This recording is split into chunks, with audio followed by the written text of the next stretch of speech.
A história do design de produto. A produção artesanal surgiu junto com o aparecimento da vida urbana nos séculos XII e XIII. Seus principais traços são: o artesão assume uma posição de chefia e possui uma oficina própria. É também possuidor dos instrumentos de trabalho e participa de forma ativa na elaboração dos bens e serviços que produz. O artesão pode ou não ser auxiliado por aprendizes ou familiares. Por fim, é responsável pela seleção das matérias-primas a serem utilizadas na produção do artefato. Sendo um agente econômico da época, o artesão começou a produzir bens destinados ao consumo próprio, à troca direta por bens que necessitava e à entrega às classes dominantes na forma de impostos. O grande aumento populacional ocasionou uma maior demanda dos produtos, exigindo então formas mais rápidas e eficientes de desenvolvimento do trabalho. Logo, os artesãos não foram capazes de atender às demandas, surgindo a manufatura, sendo ela a primeira forma de divisão do trabalho. Na manufatura, a forma e o método de trabalho são similares ao da oficina de um artesão, mas com o aumento dos trabalhadores no mesmo espaço, foi preciso alterar a organização do trabalho.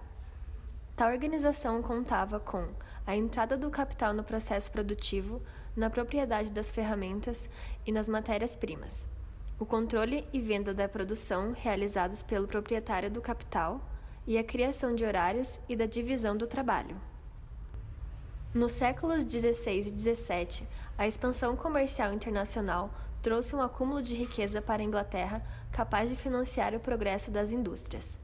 A burguesia, fortalecida com o desenvolvimento dos seus próprios negócios e sua ascensão política, passou a investir em máquinas e aperfeiçoamento da produção. Isso acarretou investimentos em tecnologia, e algumas máquinas foram surgindo, sendo a têxtil a primeira área a ser mecanizada. Um produto industrial é caracterizado por transformação da matéria-prima em produtos comerciáveis, utilização da força humana, máquinas e energia em um processo de produção em série, e cada setor em uma indústria é responsável por executar uma função específica no processo de montagem de um produto. Durante a Revolução Industrial, foram desenvolvidas diversas máquinas e experimentos para facilitar a produção. Para determinar a pressão atmosférica ao nível do mar, Evangelista Torricelli, em 1643, utilizou um tubo de 1 metro de comprimento com mercúrio, vedando uma das extremidades e verando o tubo em um recipiente, também com mercúrio. Após destampar o tubo, o nível de mercúrio estabilizou-se em 760 milímetros, restando na parte vazia o vácuo. Descobriu-se, então, que a pressão atmosférica ao nível do mar é de 760 milímetros de mercúrio a 1 atm. O alemão Otto von Guericke, durante o ano de 1650, desenvolveu a primeira bomba de vácuo. Os primeiros experimentos utilizaram uma bomba d'água adaptada para esvaziar um barril de água. No entanto, a dificuldade da tarefa fez von Guericke demonstrar a possibilidade de utilizar o vácuo para exercer grandes forças. Utilizando a bomba d'água manual a vácuo, em 1654, o alemão realizou outro experimento, os hemisférios de Magdeburgo. Utilizando 2 hemisférios de cobre com 51 cm de diâmetro, unidos por um contato comum com um anel de couro, von Guericke extraiu o ar entre os hemisférios com a bomba de vácuo. Assim, o experimento consistiu na tentativa de separar os hemisférios, causando surpresa quando 2 grupos de 8 cavalos para cada lado só conseguiram separar após muito esforço. Ao deixar o ar entrar novamente entre as esferas, a separação dos hemisférios ocorreu de forma simples e fácil. Chegado o ano de 1679, o físico francês Denis Papin criou o digestor, que consistia em um recipiente de ferro fundido com uma tampa provida de uma válvula de segurança que o fechava de uma forma hermética. A pressão criada pelo vapor de água aumentava o grau de ebulição e a válvula permitia a saída de vapor em excesso, mantendo nivelada a pressão, a nossa conhecida panela de pressão. Em 1698, idealizada pelo inglês Thomas Savery, surgiu a primeira bomba d'água sem êmbolo. A bomba tinha como objetivo retirar água dos poços de minas de carvão. Em 1705, Thomas Newcomen e John Coley, seu assistente, iniciaram o aperfeiçoamento das máquinas de Savery e Papin. Já em 1712, desenvolveram a máquina a vapor de êmbolo. O novo pensamento envolvia o uso de um conjunto cilindro-pistão para bombeamento de água, gerando a primeira máquina térmica, contando com um funcionamento cíclico. As máquinas a vapor de James Watt. Em 1763, o escocês reparou a máquina de Newcomen Colley e notou que a máquina possuía uma baixa eficiência. Assim, introduziu o uso do condensador externo na máquina.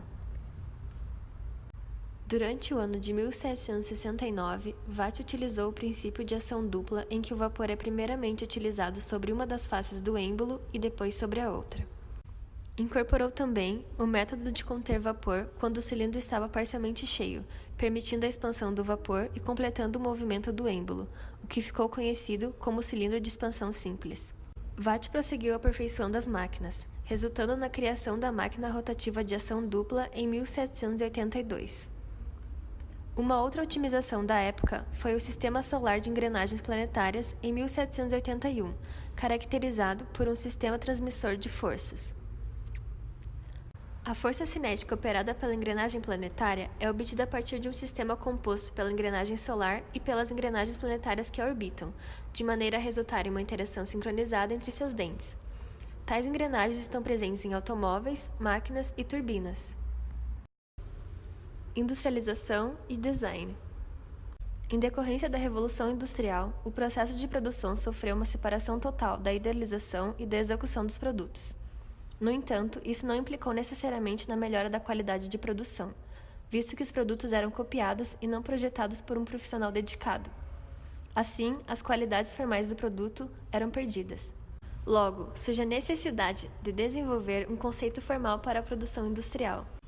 Em países europeus que iniciaram manufaturas de artigos de luxo como louças, têxteis e móveis, a distinção entre quem projetava e quem executava tais produtos era visível.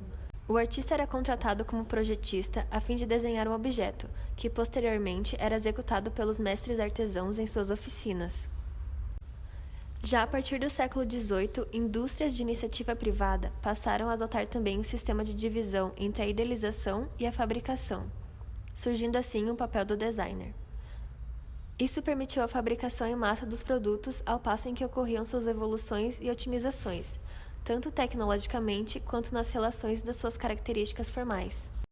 2, 3.